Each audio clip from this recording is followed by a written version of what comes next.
Honorable Minister Shri Ravi Shankar Prasad ji, Shri Goenka ji, other distinguished dignitaries on the dais, ladies and gentlemen. At the outset, let me, on behalf of the audience here, wish ASSOCHAM a very successful 100th year celebration. I was on the dais when Mr. Ramurthy was telling me that ASSOCHAM, there were initially 3 promoting chambers, of which the one that he represents today, the Madras Chamber, is actually 184 years old. So it's certainly been a very long, a very fruitful journey, and I cannot think of any better forum in which we can actually debate and discuss ideas to see how we can actually have a roadmap for a $5 trillion economy, which is the Prime Minister's and the government's vision. At the outset, I must mention that this need for a vibrant regulatory environment, this is probably going to be one of the most salient features that will actually determine what kind of a roadmap we have for a $5 trillion and how quickly we get there, as has been mentioned. That is because, as we know, the policy environment and the regulatory environment, these are the 2 critical factors that will not merely shape a sector, they will determine its trajectory, the velocity of its trajectory, and how deep the footprint that trajectory will have. And therefore, it's important that we get the regulatory framework right. In the past, we know that whenever we speak about regulations, the 2 words that are hyphenated are regulatory cholesterol. And I think we hope that given the kind of momentum that we've seen in the reforms in the recent past, it will not be regulatory cholesterol, but it will actually be regulatory enablement. I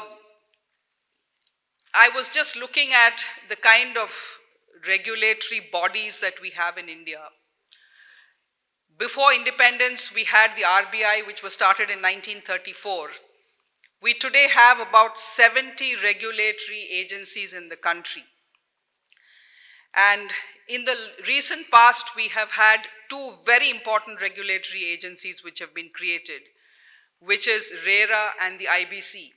And we've already seen the kind of impact that creating a regulatory framework has had. For the first time, I think the real estate sector, the growth of the real estate sector has been set on a very firm governance footing through the RERA. And as we know, thanks to the IBC, we have begun to see a new paradigm in terms of the future of industries that were in trouble. I don't want to take up too much time, so I'm going to get straight to the heart of the matter.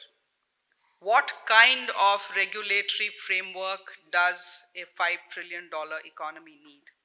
And I think the first thing that I would like to say here is that India, we still have a growing, a developing regulatory ecosystem. And every industry actually gets the kind of regulation or regulatory governance that it deserves.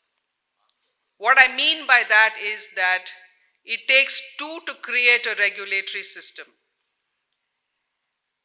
I would urge industry to work with the government to see that whatever regulatory agencies, frameworks, governance we have, it is incumbent upon industry to ensure that you give your best inputs and make it work.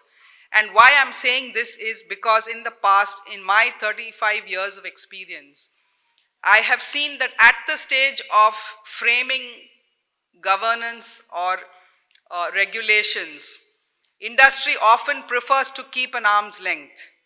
And after the regulatory framework is finalized, then they will come up with 100 objections as to why something should have been different. The first point I would like to believe in India is that we have, and I'm saying this because the Honorable Law Minister is here, we often have rules and regulations based governance. But I think what we need to move towards when we're talking about economic governance, we need to move towards a principles based system.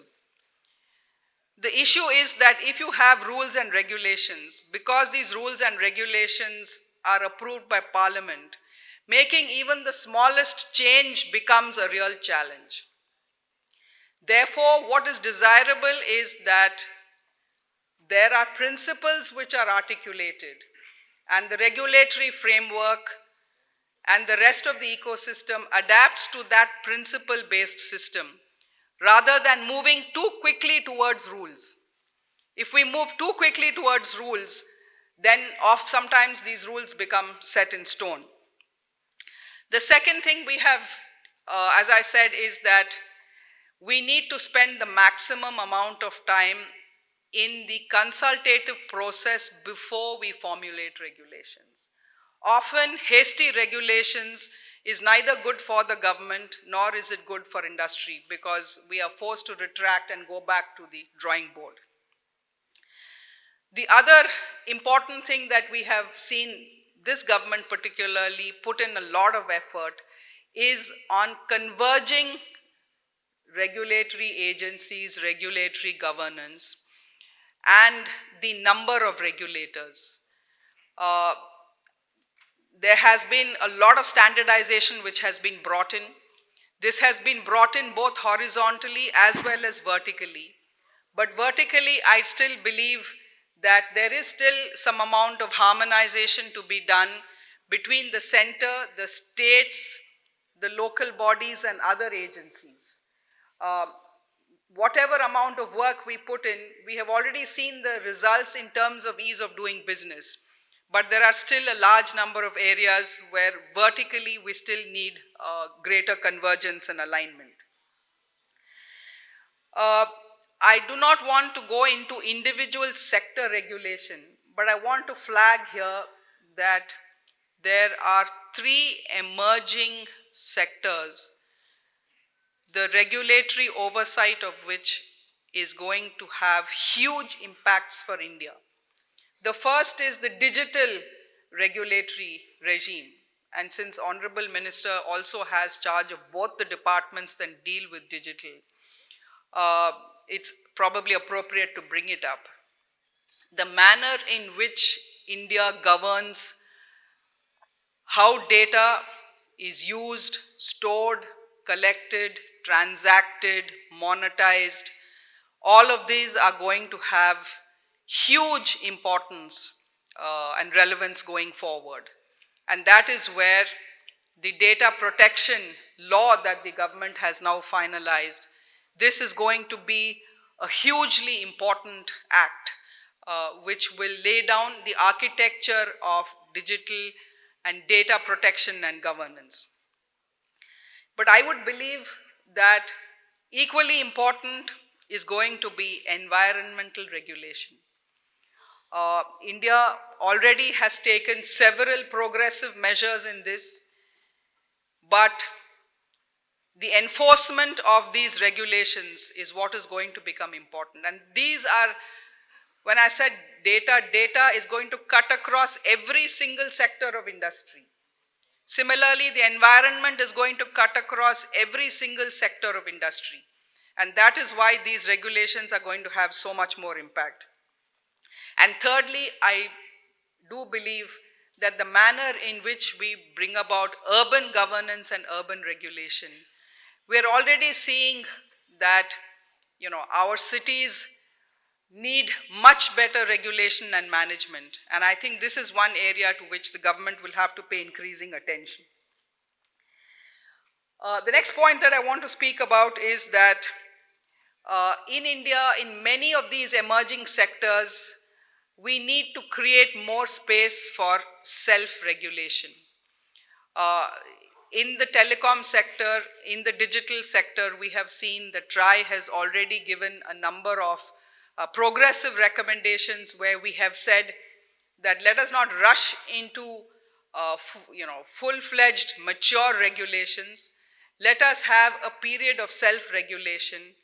Let us create innovative sandboxes in which innovation and experimentation can take, and let us move to regulation as a later step. I think this is an approach that is going to be increasingly important.